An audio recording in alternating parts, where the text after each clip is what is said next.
দুরারোগ্য ক্যান্সারের আক্রান্ত কানুরঞ্জন দে আলিপুরদুয়ারের বর্তমান বিধায়ক সহ বহু জনপ্রতিনিধিদের বাড়িতে ঘুরে কোনো কাজ না হওয়ায় শেষ পর্যন্ত আজ সকালে প্রাক্তন বিধায়কের বাড়িতে আসেন।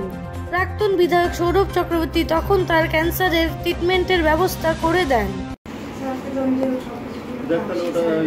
আপনার কাছে আছে আমাদের নো ইনকাম সার্টিফিকেট আছে? কি লাগবে? এটা গত মাসে ফেটে গেছিল। হ্যাঁ, তবে মাসে এস্টিমেট আছে আপনার কাছে? এস্টিমেট আছে হসপিটালে? এস্টিমেটটা আছে যে অপারেশনে এত টাকা লাগবে বা কিছু?